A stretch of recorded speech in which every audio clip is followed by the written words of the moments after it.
Sou Charles, sou gringo, evidentemente, ainda não consegui perder meu sotaque.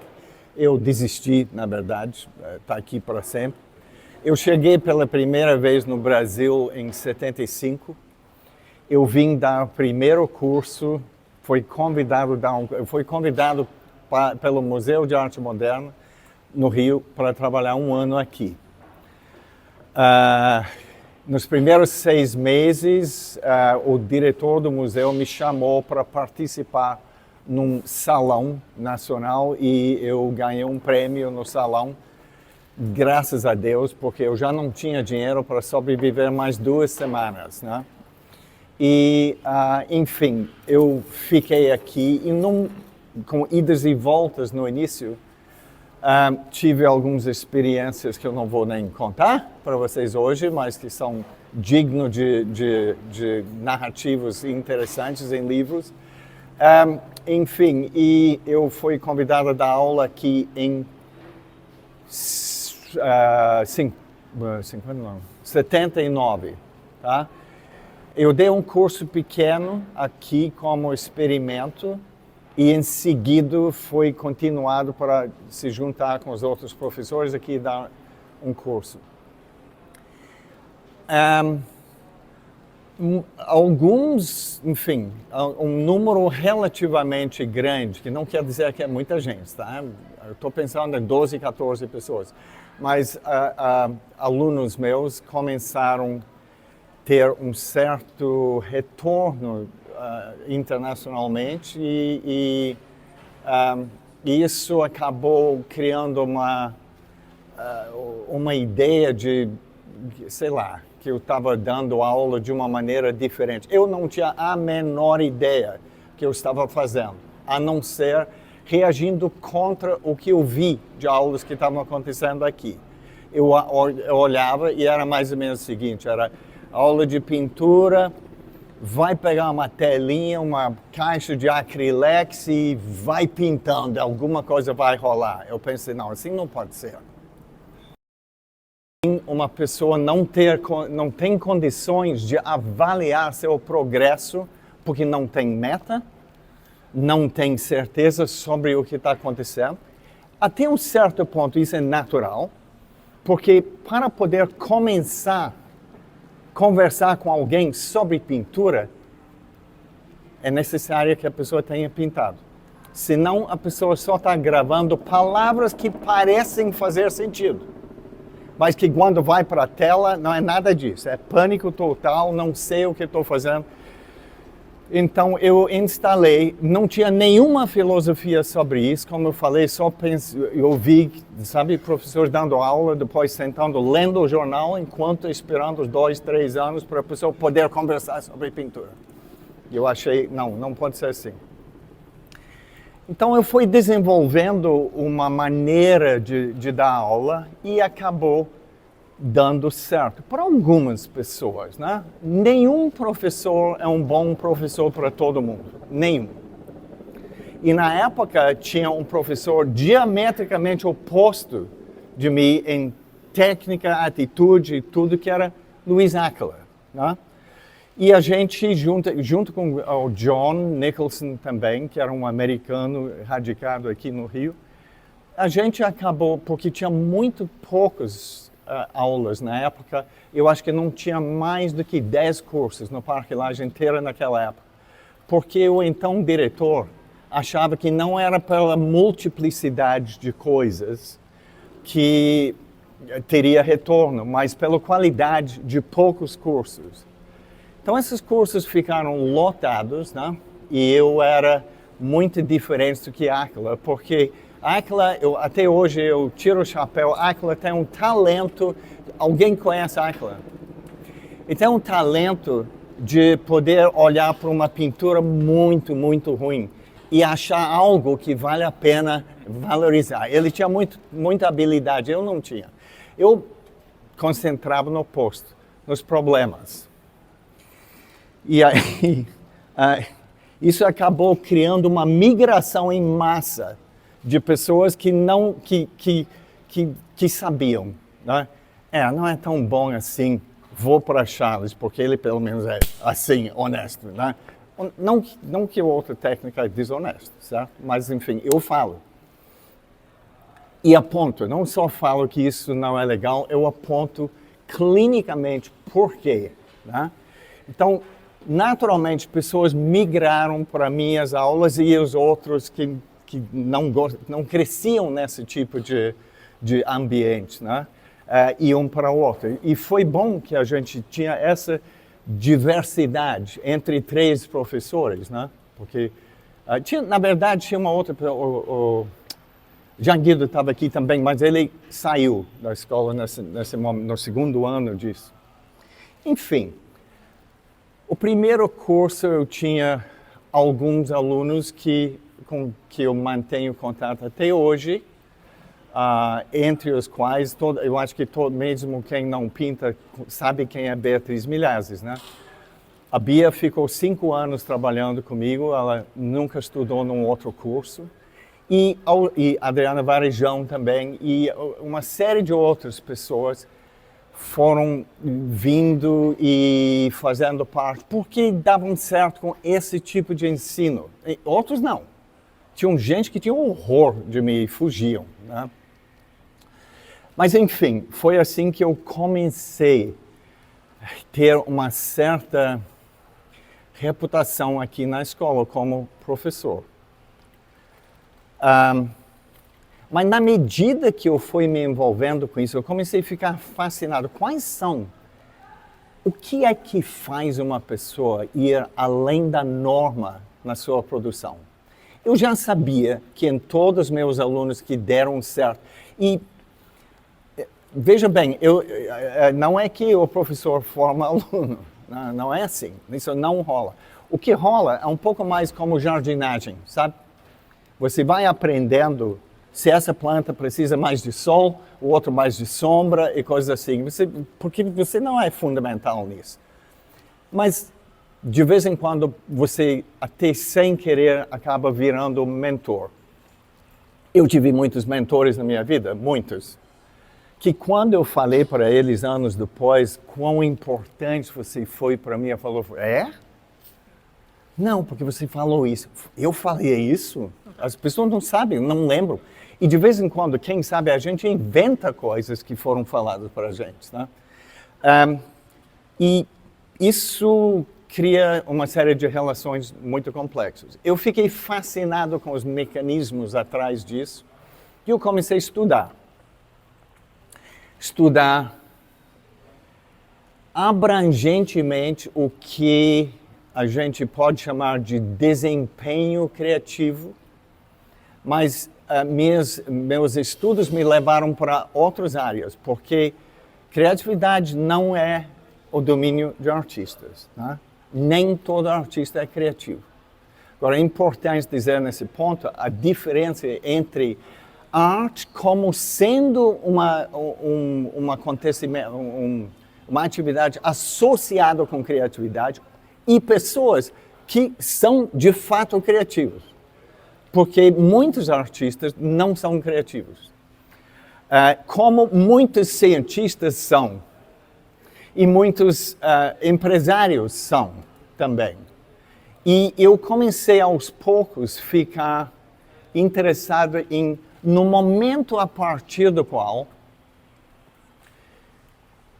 a semelhança entre atitudes criativas supera a diferença entre linguagens.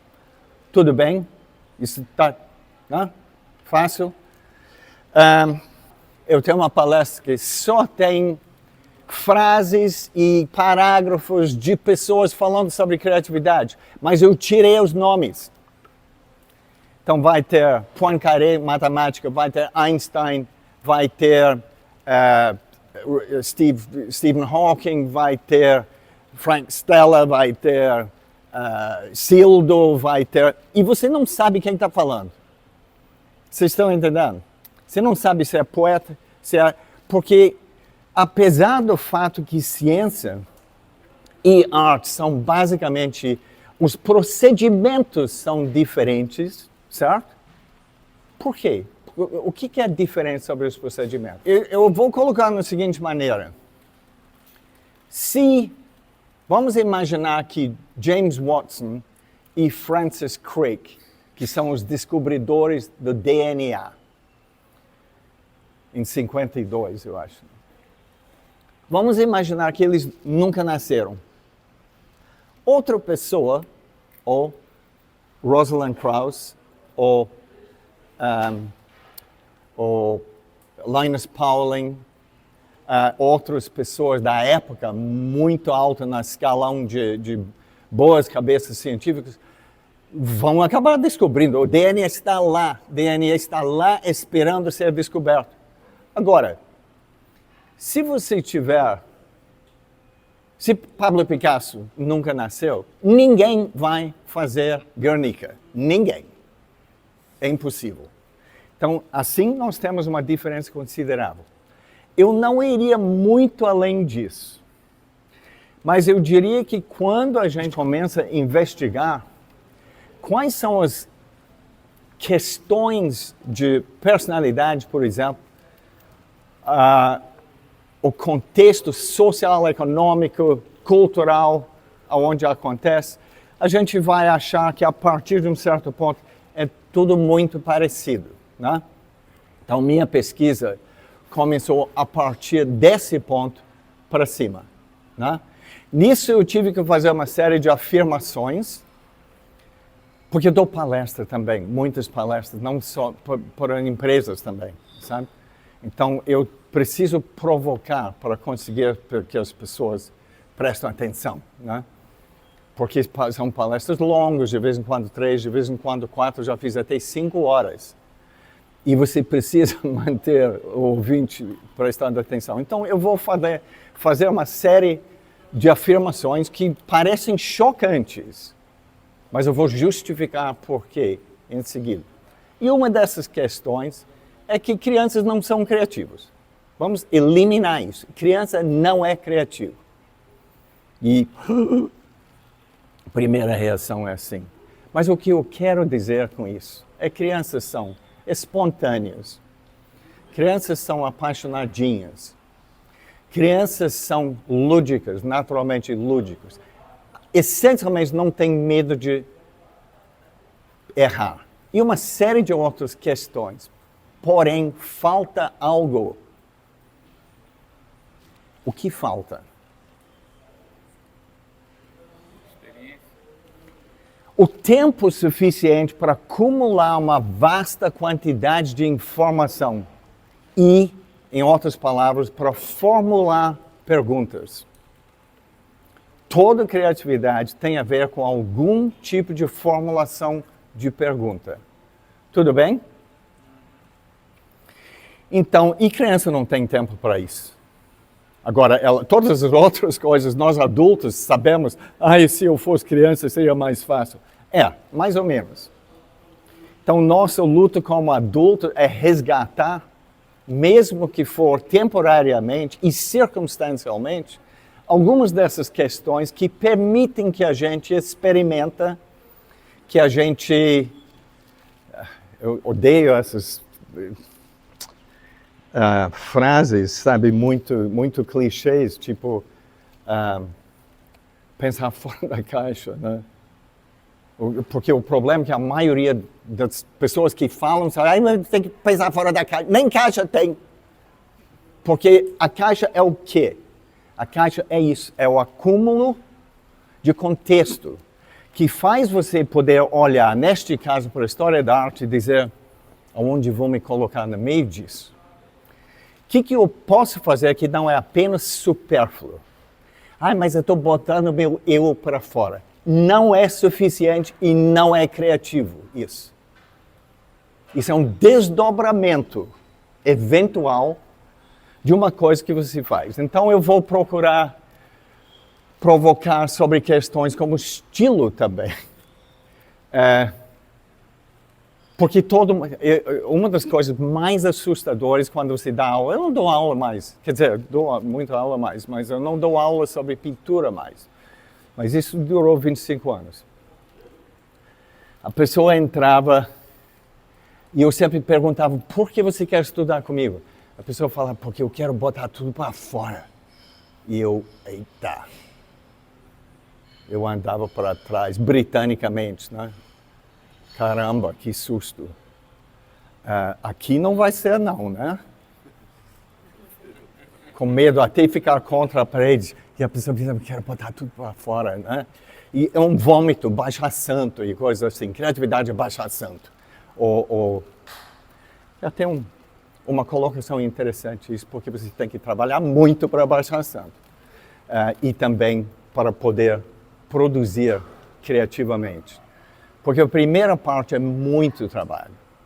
E as pessoas, eu percebia, não davam conta disso. Havia algo de um hábito nosso, em grande parte influenciado por uma longa tradição desde o século XIX de romantismo, ao ponto de achar que o artista é algo muito especial. Um artista é alguém, um bom artista é alguém que trabalha muito, em primeiro lugar. E eu não tenho uma exceção nas 12, 14 artistas meus que agora estão em cenário internacional. Não tem uma exceção a essa regra. É muito, muito trabalho. Eu tinha um aluno em grupo de estudo e eu entrei, isso faz antes do Covid.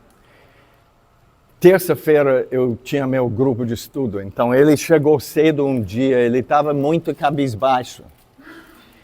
Aí eu entrei, falei umas coisas, eu percebi que ele estava diferente, meio deprê, né?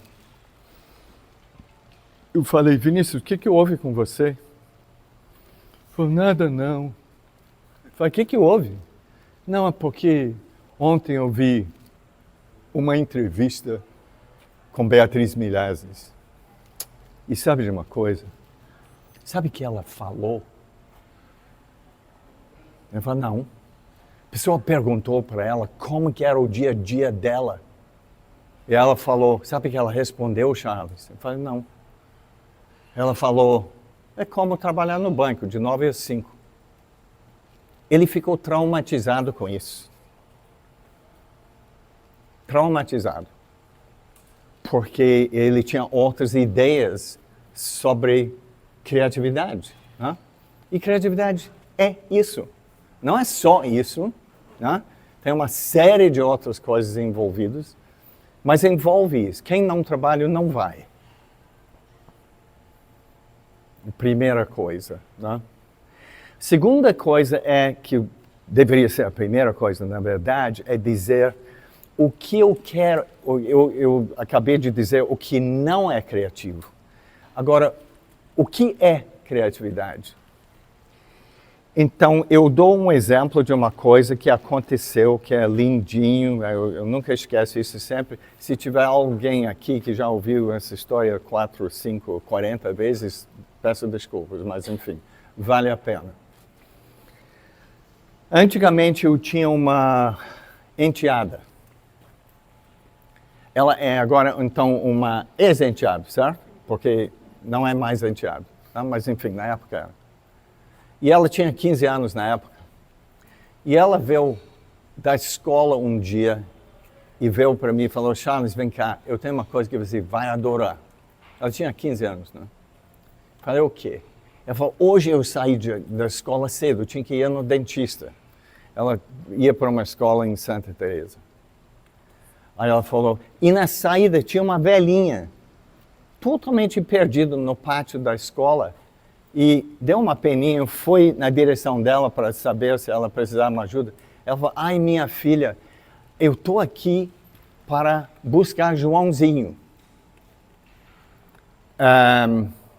Pode me ajudar? E a Fernanda falou, bem, sim, mas em que série ele está estudando? E ela fala, ai que vergonha, nem sei, nunca sequer estive aqui na escola, sou avó, os pais dela estão na Europa e eu vim aqui, eu não sei de nada. E a Fernanda, bem, 500 pessoas na escola, certamente 100 estão chamados de João, né? Então fica difícil. E aí, de repente, ela tem insight. E ela fala, ajuda se eu mostro uma foto? E a Fernanda fala, sim, sim. Então a senhora foi sentar numa... Não, tudo bem. Ela senta no banco e ela está com uma bolsa grande, sabe?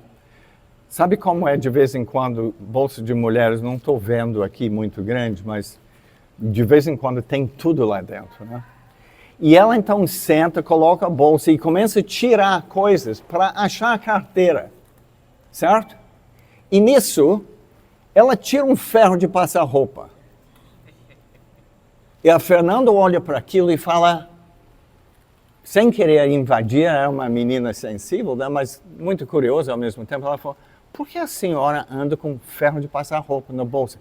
Não fica muito pesado? Ela responde, ai minha filha, se você soubesse, totalmente aliviado que alguém estava interessado nela.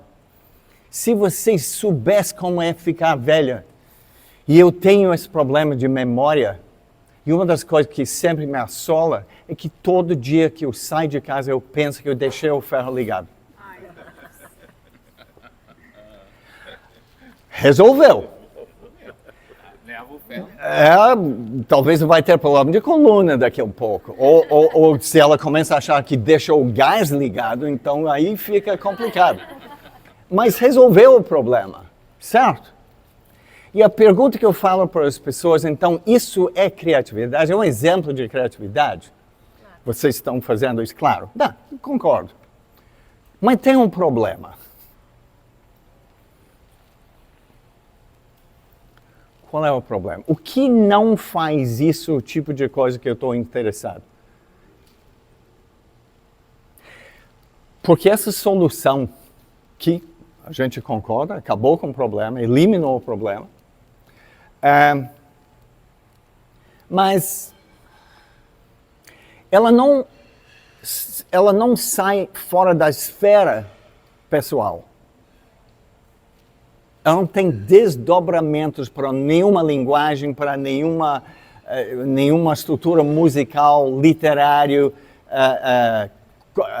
coreográfica, não tem, ou negócios, fica com ela.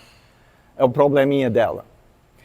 Então, eu chamo isso de criatividade pessoal, CP, e eu deixo de lado. Apesar do fato que estruturalmente, isso quer dizer, se a gente olha para a analogia profunda entre isso estruturalmente e seja quem for, quem você quer mencionar como uma pessoa muito criativa dentro da sua área, vai ser um outro tipo de criatividade. Vai ter mesmo a existência de algum tipo de problema normalmente. Problema é fácil, você pode dizer. Problema é que a distância entre meu estado atual e meu estado desejado, vamos chamar tudo de um problema. Aí entra até meu cachorro no meio disso. E a gente vê isso em criatividade mais universalizado, mas também a mesma estrutura em criatividade pessoal. A diferença são os desdobramentos. A nível de contribuição, por menos que seja para uma determinada atividade nossa. Tudo bem? Você não precisa redefinir a pintura. Mas algum nível de contribuição sim, porque não basta dizer, ai, pintei pra caramba, saiu até fumaça do meu pincel, fui dormir igual uma pedra, que delícia, eu sou um bom artista. Não. Porque você está produzindo algo que existe dentro de um contexto e vai ser avaliado dentro desse mesmo contexto. E especificamente dentro desse contexto. Porque quando você está produzindo emocionalmente, né, muito seguindo essa, vou dizer, mito de, não, é só sentir muito, aí eu vou ser criativo. Não, não vai ser criativo. Não é isso. Tanto que algumas pessoas muito preocupadas com questões assim, tanto na área de literatura, arte, ciência, tudo aquilo, Falam muito sobre isso e deixam comentários, e ninguém melhor em comentários desse tipo do que Oscar Wilde, que fala o seguinte: toda poesia ruim é fruto de sentimentos genuínos. Você teve até uma reação assim. Se tentou conter nos seus sobrancelhas, mas o corpo todo fez assim. Mas pensa sobre a frase. Pensa sobre o que isso quer dizer. Toda poesia ruim é fruto de sentimentos genuínos. O que ele quer dizer com isso? Ele está condenando os sentimentos? Não, porque não desenvolveu, é uma coisa assim? Sentimento, todo mundo tem. Todo mundo tem sentimento, concordo? Todo mundo aqui tem sentimento. Pode ter algum psicopata aqui, não sei, mas enfim. A priori todo mundo tem sentimento, mas todo mundo sabe concatenar linguisticamente em palavras, em cores, em formas, em notas musicais. Não. Não, certo? Então, quando estamos falando sobre criatividade, nós deixamos a emoção para lá. Emoção é uma quantidade conhecida, todo mundo tem. Agora, o que nós precisamos preocupar é como é que você articula isso para liberar esses sentimentos no outro. E aí é difícil. Aí são anos e anos de investimento. Tudo bem? Alguma outra questão?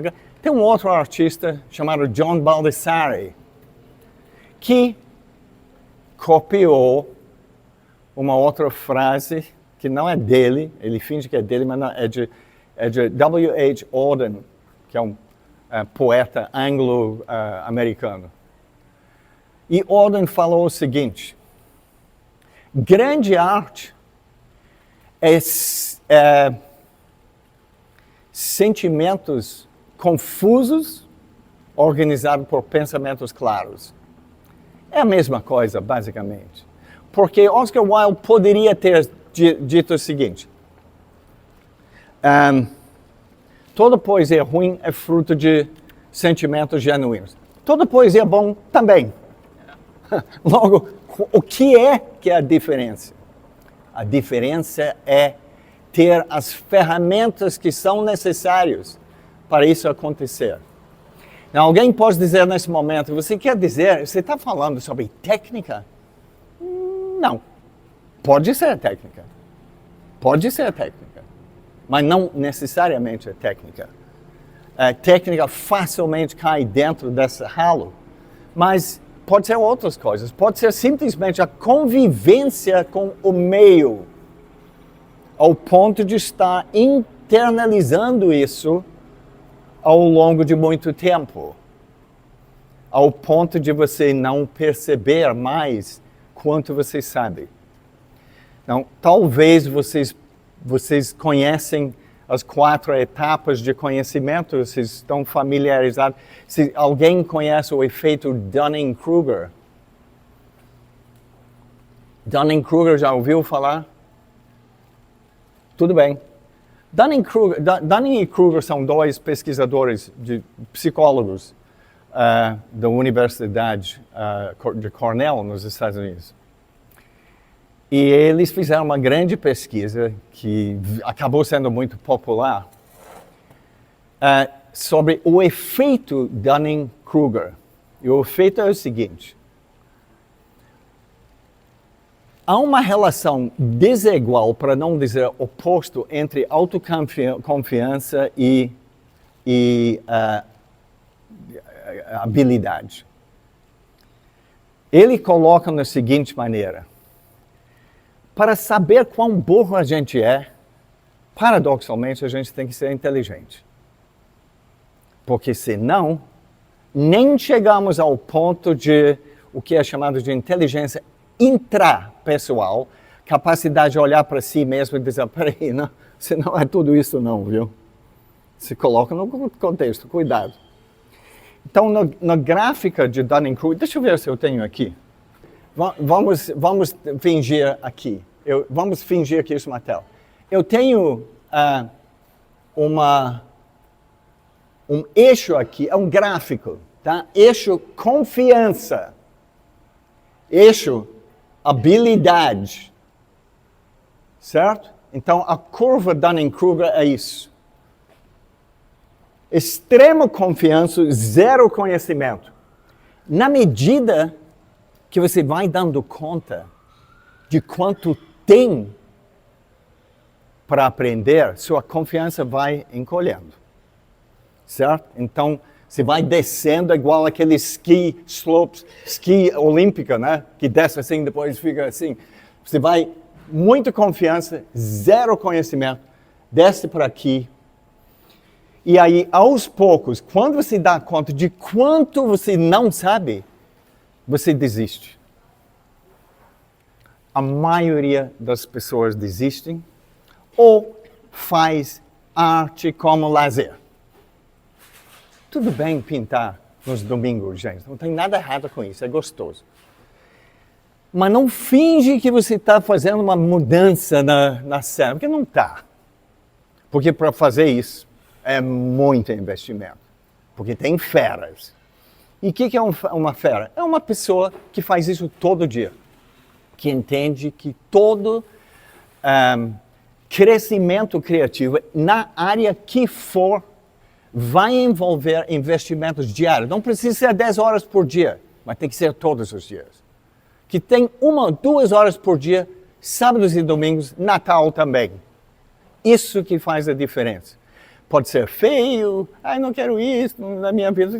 Tudo bem, ninguém está obrigando. Mas quem faz a diferença nas suas áreas tem, sem exceção, na minha experiência, claro que sempre tem exceções, né? Mas na minha experiência e na experiência de muita gente que eu entrevistei, isso é chão. Né? A partir disso, se você não entende, eu vou dar um exemplo disso. Desse momento de Dunning-Kruger. Vocês conhecem uma pessoa chamada Lúcia Laguna, né? Vocês conhecem? Alguém? Deixa eu ver, quem conhece? É uma pintora. Tá. Ela chegou aqui, quando ela entrou na minha aula, ela tinha 54, 55 anos de idade, tá? Não era nenhum spring chicken, como dizem em inglês, né? Ela entrou aqui e ela veio para mim, eu sempre pergunto para as pessoas, por que você quer estudar comigo? Eu acho importante, porque, sabe, a pessoa que é psicanalista fala, vai estudar com Charles. Não quero. Não, você não tem ideia quanto rola isso. É muito. Era muito, eu não faço mais isso. Né? Mas, então eu falei para a Lúcia, por que você vinha estudar comigo? E ela falou o seguinte, eu estive aqui ontem e vocês estavam fazendo uma crítica ao lado da piscina, porque não tinha essa tralha toda que tem aqui. Era um espaço livre com algumas mesas muito importantes, onde pessoas saíam das aulas e comungavam. Então, grupo X se misturava com o grupo Y e professores, tinha muito debate acontecendo. Fundamental isso na escola. A escola perdeu isso aqui, né? Porque esse restaurante começou a dominar tudo.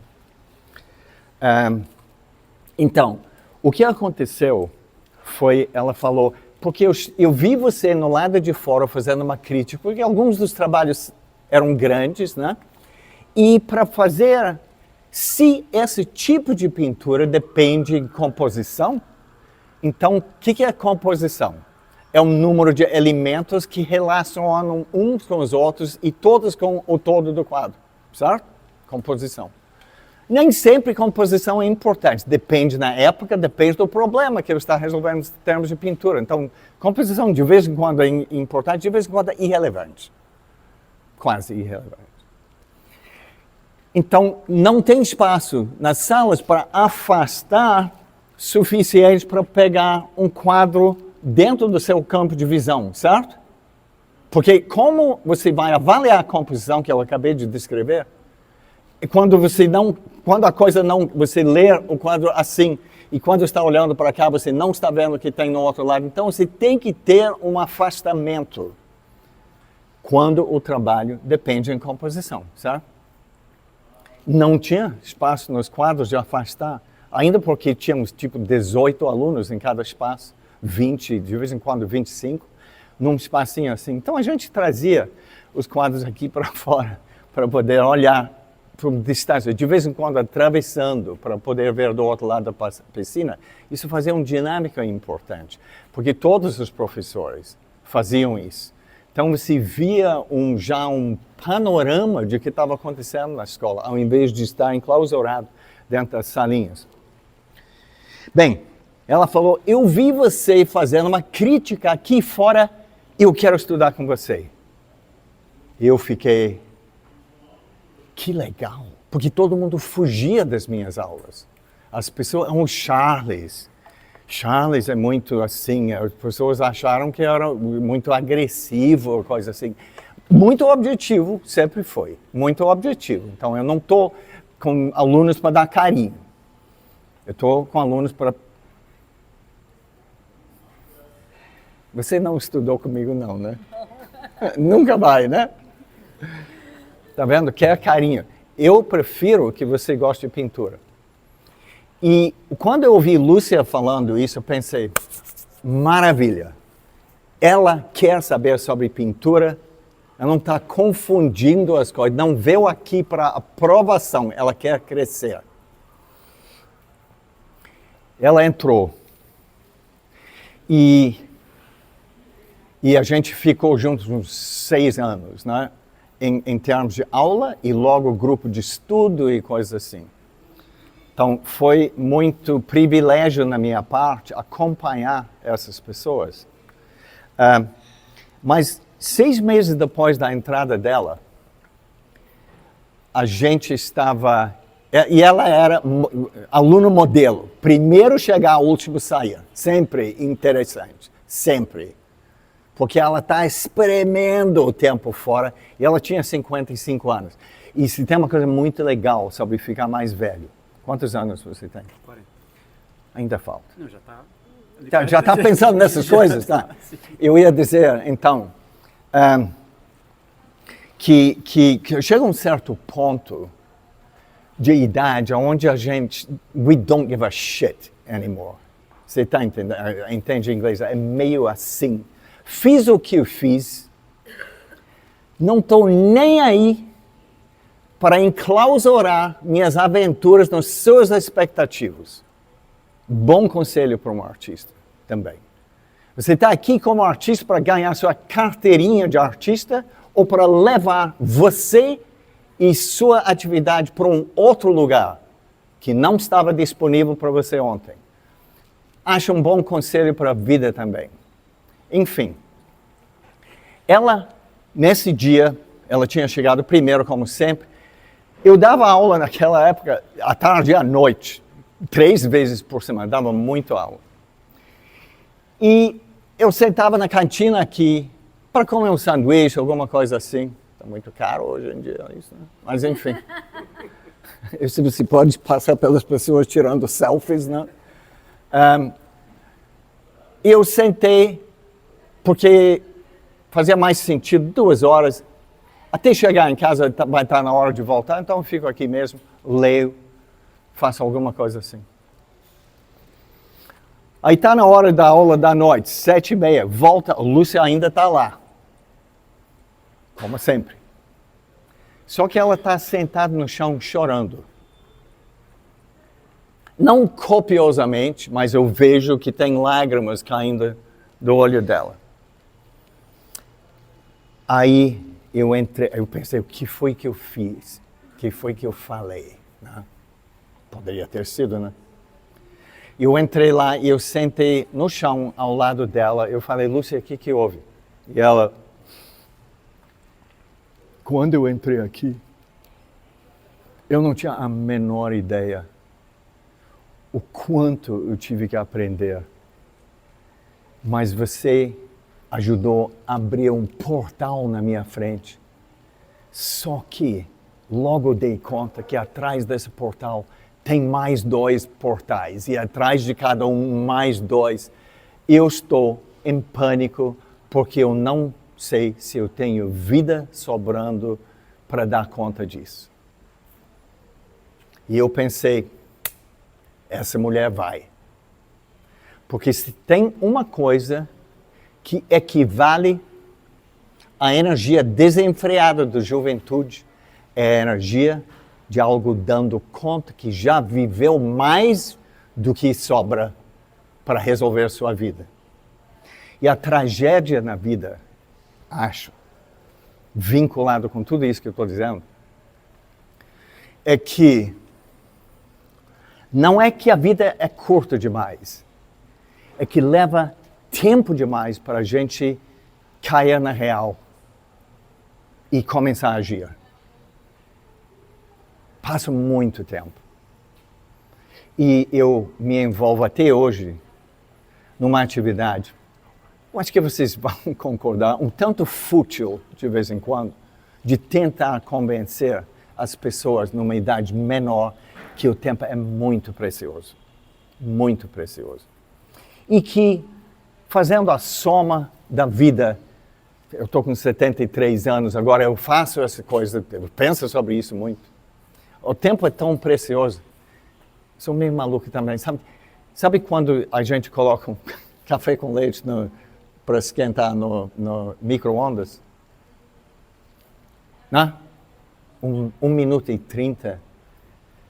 Eu fico com agonia, porque eu fico muito consciente que está passando 1 minuto e 30 minutos, 1 minuto e 30 segundos, enquanto eu estou esperando um café com leite.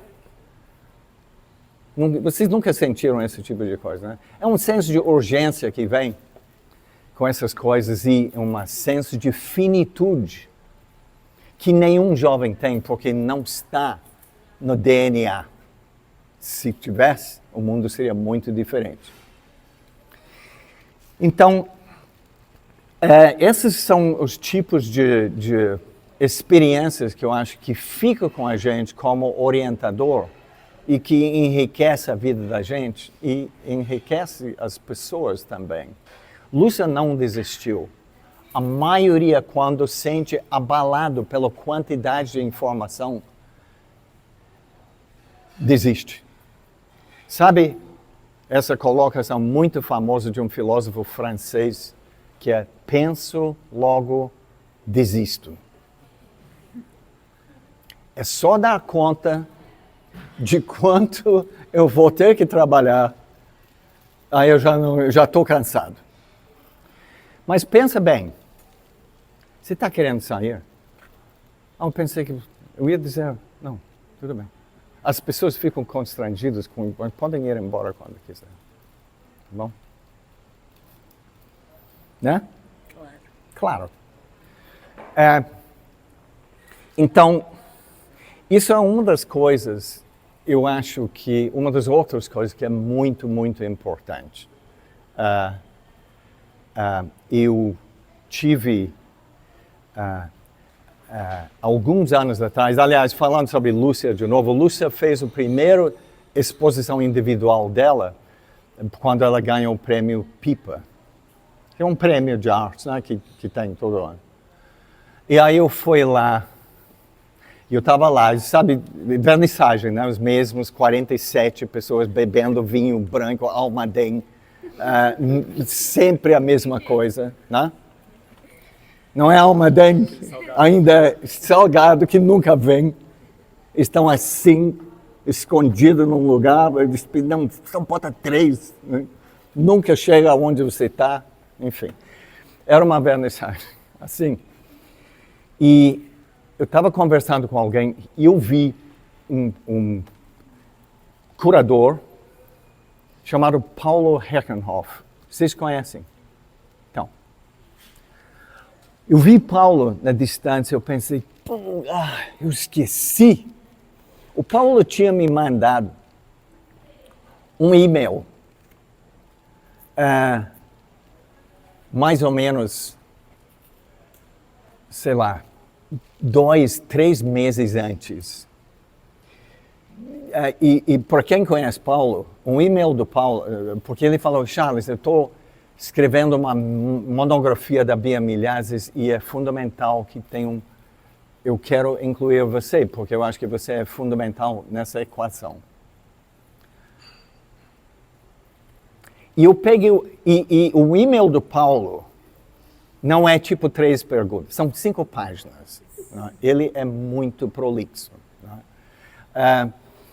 Aí eu peguei o e-mail, eu vou botar isso na pasta de urgente. Sabe aquela pasta que a gente só olha na virada do ano? Coisas urgentes para serem respondidas agora. E eu esqueci. E lá estava Paulo na frente e eu, meu Deus, que oportunidade que eu perdi, entendeu? De ser obrigado a sentar e analisar o que eu penso como orientador, como professor. E, além de sair no livro da Bia, aí eu ganhei coragem e eu fui lá e falei, Paulo, boa noite, tudo bem, cara? Sabe, desculpe. Eu falo, desculpe para quê? Eu falo, não, em seu e-mail sobre... Eu prometo que eu faço isso nos próximos 2 dias. Ele fala, Charlie, o livro já está na gráfica. E aconteceu uma coisa muito curiosa. Eu tive um insight neste momento. Eu falei para ele, sabe de uma coisa, Paula? Eu acho, isso faz 20 anos atrás, né? Quase. E, naquela época, ainda estava pensando o que estou fazendo como professor. Né? Claro que eu tinha técnicas e decisões sobre coisas, mas não como eu tenho hoje. Hoje eu acho que eu sei o que eu estou fazendo um pouco mais. Naquela época era mais instintual, cultural, sabe? Assim não pode ser. Não pode dar certo. Eu não tinha nenhuma formação como professor também. Mas nesse momento de dizer isso para Paulo, eu lembrei uma coisa. Eu lutava boxe quando eu era jovem. Porque, bem, não tinha quase como não lutar. Meu pai era presidente de um clube de boxe na minha cidade e era um esporte que fazia na minha escola também. E eu gostava. E eu achava que eu era relativamente bom. Eu achava. Eu ganhei meu peso uma vez, que é bom, né? Meu irmão era melhor, era uma questão de honra na família, que todos os homens tinham que lutar boxe, né? Alguma coisa de formar caráter, essas narrativas todas. E, mas um dia eu decidi que isso estava influenciando meus estudos. E eu tinha provas muito importantes para a faculdade vindo. Aí um dia eu decidi, eu fui para meu treinador, eu falei para ele, eu tenho uma coisa para te dizer, talvez você vai ficar chateado comigo, mas eu vou parar de lutar. Sabe o que ele falou? Ele falou, tá bom. Eu fiquei tão magoado.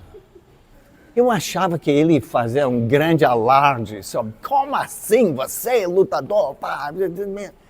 Ele falou, tá bom. Mas ele completou, dizendo, eu aceito que você para de lutar, mas eu não aceito que você para de incentivar os outros lutadores, porque isso você faz mesmo.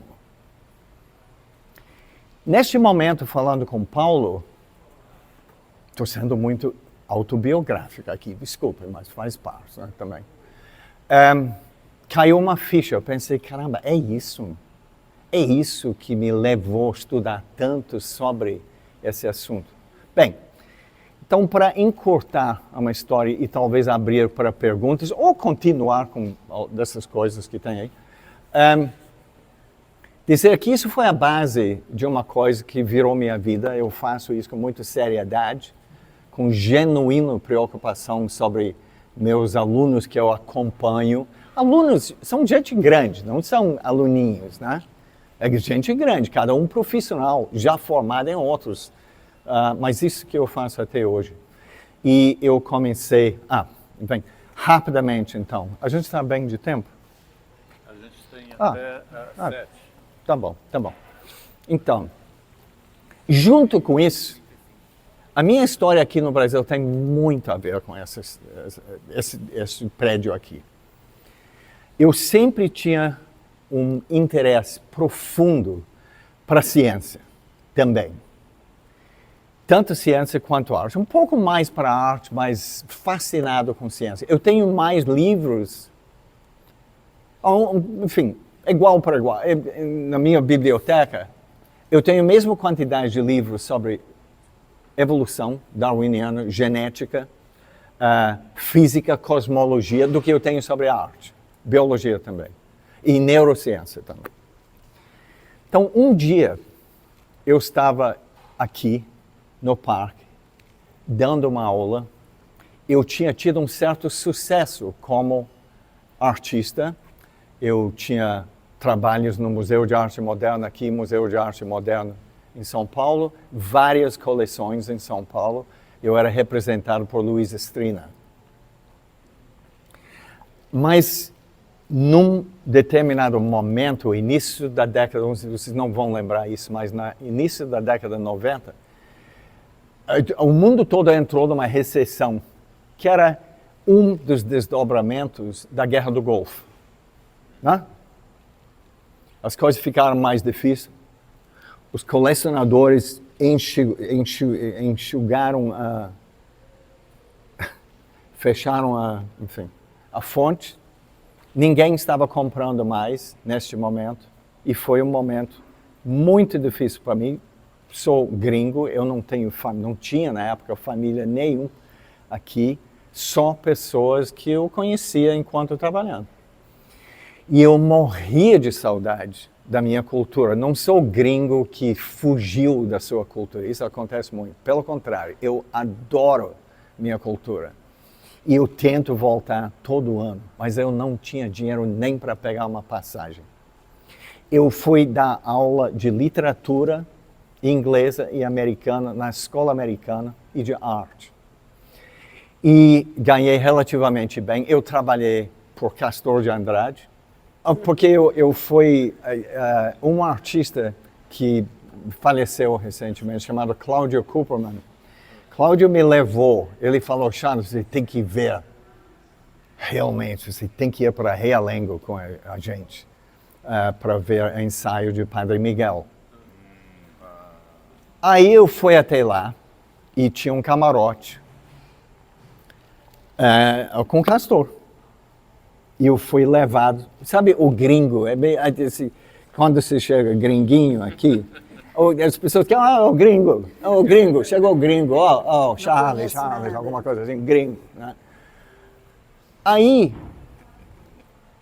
ele falava inglês mal, mas tinha alguém que o Cláudio, e ele ficou encantado com a ideia que eu era um artista, classe artística, né? Mas que eu sabia fazer solda elétrica, solda a gás, marcenaria, e essas coisas todas. Ele falou, nós temos esses carros, caminhões, que é só chassis, e temos ideias, carnavalesco tem essas ideias, desenho mal, que é uma coisa, mas tem cheio de ideias, transporte. Mas a gente precisa de alguém para construir. Então, durante 2 anos, eu montei carros alegóricos de Padre Miguel. Mal falava português, mas fazia isso bem. Ganhei muito bem. Muito bem. Mas eu tive que fazer uma decisão. Eu sou artista, não posso ficar fazendo isso o tempo todo. Então, eu comprei tudo que eu precisava de uma marcenaria que eu tenho até hoje, máquinas industriais e coisas assim. Eu construo barcos hoje, né? Também. Isso é uma outra coisa. E depois, antes disso, eu tinha ido para a escola americana, a mesma coisa. 2 anos lá, eu tenho que sair desse vício, porque, sabe, salário... Como que é esse termo, salário mensal? É legal? Salário fixo. Salário fixo.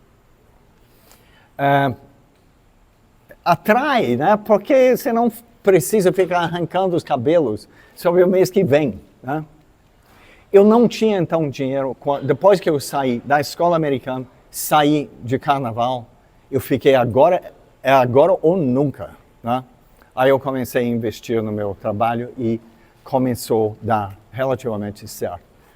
Mas aí, década de 90, início um slump, recessãozinho, tudo parava um pouco e eu estava doido para voltar para a Inglaterra. Não tinha dinheiro.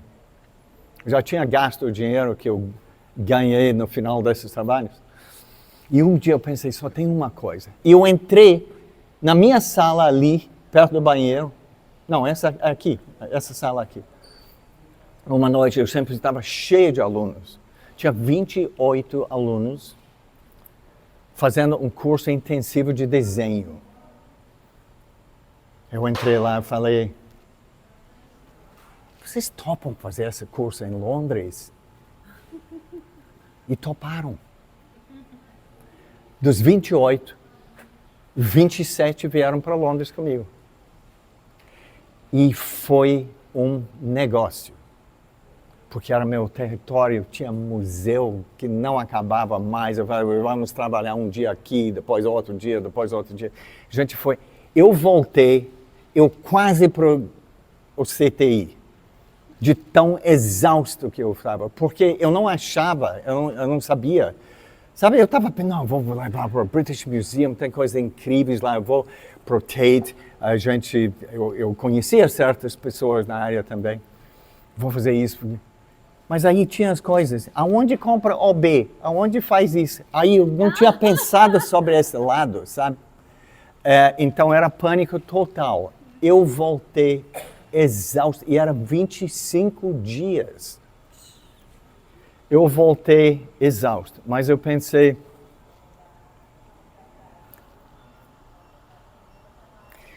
eu posso fazer isso de uma outra maneira, porque, por exemplo, voltar para a minha cultura e poder dar aula lá, eu estava já sentindo que eu estava vivendo numa ponte cultural entre Europa e aqui, e que o que eu tinha de conhecimento de lá era muito importante, mas não mais importante do que eu tinha acumulado aqui.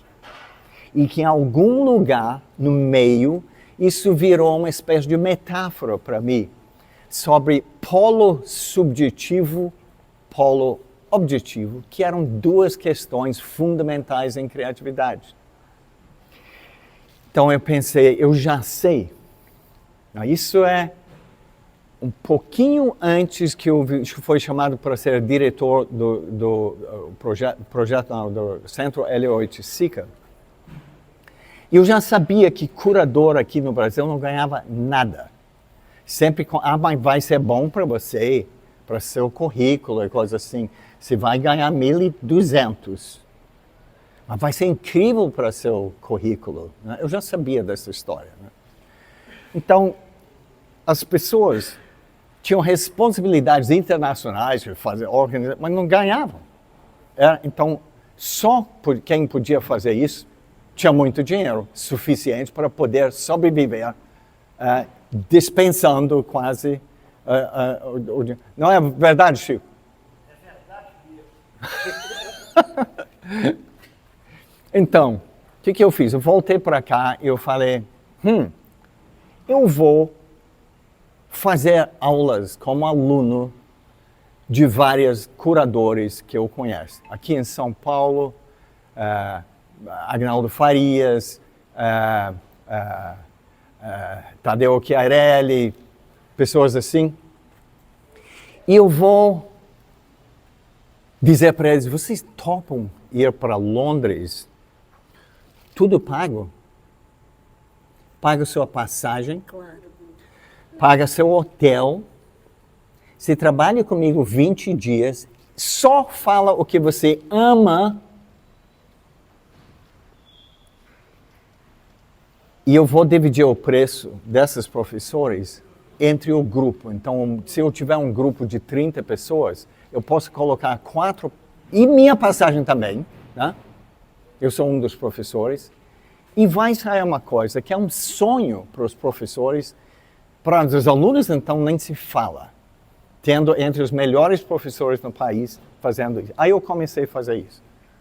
Em junho agora nós vamos completar nosso 62º projeto internacional. E logo no início me ocorreu uma outra coisa muito importante. Eu já estava escrevendo sobre criatividade, processo criativo. Pensei, que oportunidade, já que eu estou lá, está pago, seria incrível para mim poder bater na porta de Jeff Koons, sabe, mais do que 200 artistas hoje em dia, nos Estados Unidos, na Europa, América Latina, México, esses lugares todos. E eu vou dizer para os alunos, quer vir comigo entrevistar umas pessoas? Você senta no chão, no ateliê, eu faço a entrevista, no final você pode fazer as suas perguntas. Claro. Vocês estão entendendo? Então, o que começou a ser, honestamente, simplesmente uma maneira econômica de eu resolver saudades que eu tinha para a minha cultura, acabou sendo, eu acho, um dos mais maravilhosos projetos educacionais que tem no país. Isso inclui 2.000 horas de entrevistas gravadas, com um dos entrevistas que está quase pronto. A gente está fazendo transcrições e traduções agora para colocar no jornal da escola. De pessoas em todas essas, quem estuda pintura, todos os seus heróis, ou muitas delas estão dentro desse projeto.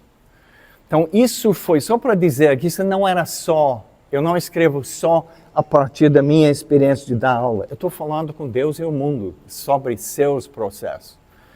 E de 8 anos para cá, eu pensei, agora eu vou ter que conversar os alunos muito, quem vai, o nosso público, né? Vou ter que dizer, a gente vai estudar ciência também. Então, a gente vai falar sobre Prêmio Nobel em Neurociência.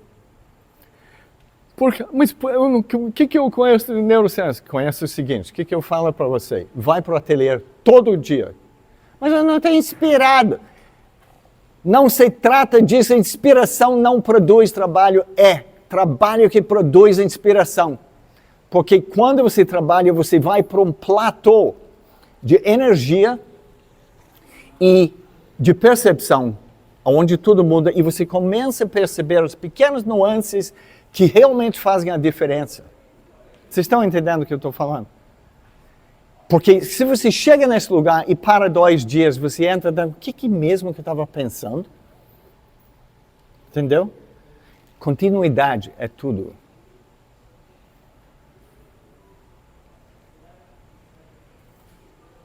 Segredo de um casamento duradouro agora. Vou falar um pouco sobre isso, muito rapidamente. Alguém está casado aqui? Por que você está rindo? Tá ruim, hein? Ah? Isso é sim? Sim. Tá, ok. Segredo de um casamento duradouro. Não se divorcia. Em outras palavras, casamento, criatividade, carreira de artista, carreira de seja o que for, vai dar problemas.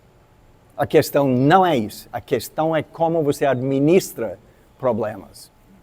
E é bom que você aprende isso na pintura também, porque isso ajuda na vida. Então, só para dizer que essas entrevistas que eu fiz com muita gente, inclusive Prêmio Nobel em Neurociência, um dos maiores epigeneticistas, chefe do departamento de epigenética na Universidade Rockefeller em Nova York, Eric Kandel, chefe de neurociência em Columbia University. A gente entrevista todas essas pessoas e é uma delícia. Então, acabou. Temos 10 minutos para você terminar. Ok. Seria bom ter algumas perguntas. Não, eu termino agora. É basicamente isso. Eu gostaria de fazer que você falasse, já que você está falando de arte e ciência, o teu programa que você vai fazer agora.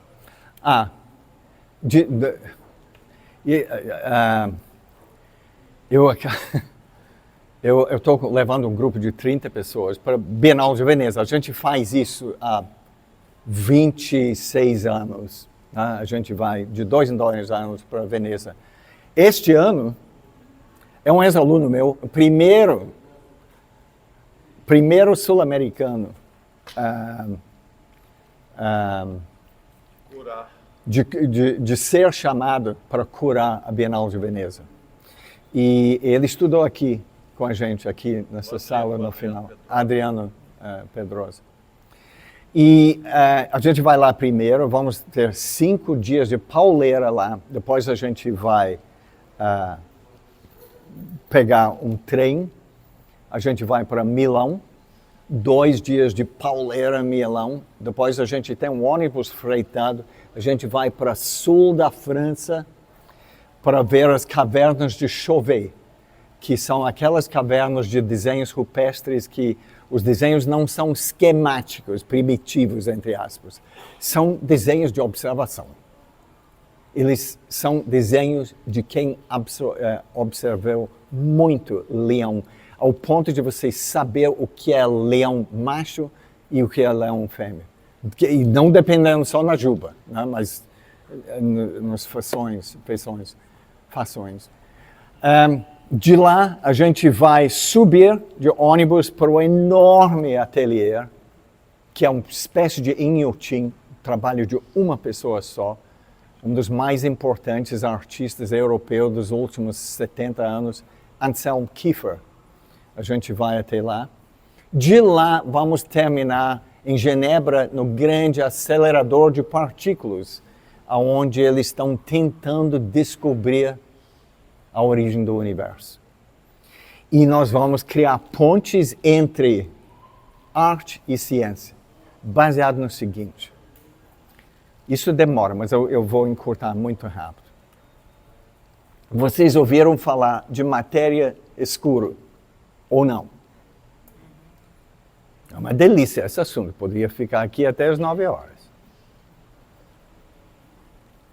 Matéria escura, rapidamente.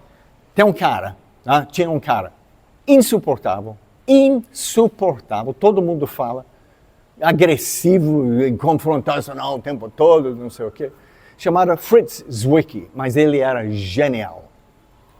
E ele fez uma série de observações em 37. Fritz Zwicky, insuportável. Mas ele está fazendo cálculos. Ele está fazendo cálculos de aglomerado de galáxias.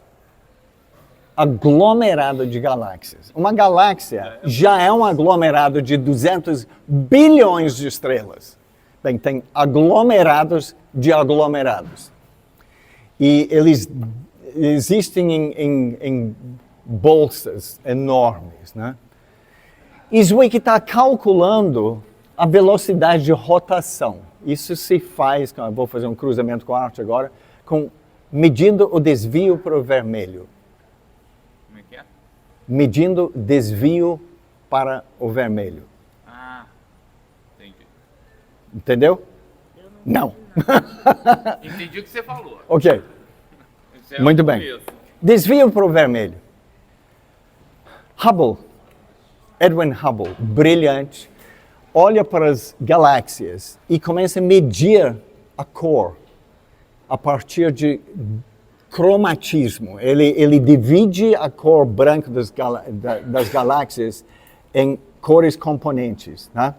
E percebe, curiosamente, que toda galáxia está afastando da gente, está indo embora. Como? Einstein ficou pé da vida sobre isso. Einstein queria e falava que isso é ridículo, o universo é estável. Ele falou, pelo que eu estou vendo, não. Está afastando. Por que está afastando?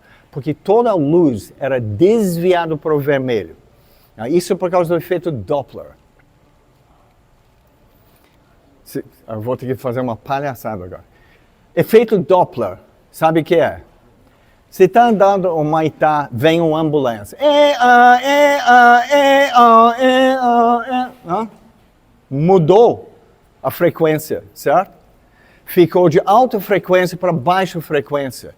A mesma coisa com luz, fica com luz mais azulado para luz. Então você pode, medindo a frequência do som, saber se o ambulante está indo embora ouvindo. Fórmula 1. Né? Certo? Baixa frequência. Mesma coisa com luz. Logo, se toda a luz vindo de galáxias que estou medindo é puxada para o vermelho, os galáxias estão todos indo embora. Pânico total. Einstein até inventou toda uma matemática para compensar por isso, porque emocionalmente não dava. Ele acha, não, isso não pode ser. Então eu vou mexer os paus da matemática que eu mesmo fiz, porque ele via isso no resultado, mas não acreditava. E inventou uma coisa chamada o constante cosmológico. Mas, enfim, isso é outra coisa. Então, agora eu comecei a falar sobre isso por um bom motivo, que eu não lembro. Estava explicando que era matéria escura. Arte e ciência. A matéria escura, Zwicky. Então, Zwicky está medindo a rotação da galáxia e ele vê que a aglomeração de galáxias está rodando numa velocidade que a galáxia não estaria junto. Porque ele está calculando por alto a massa total do aglomerado. Então, 20 galáxias, cada um com 200 bilhões de estrelas. Qual é a massa? Quanto pesa? Né?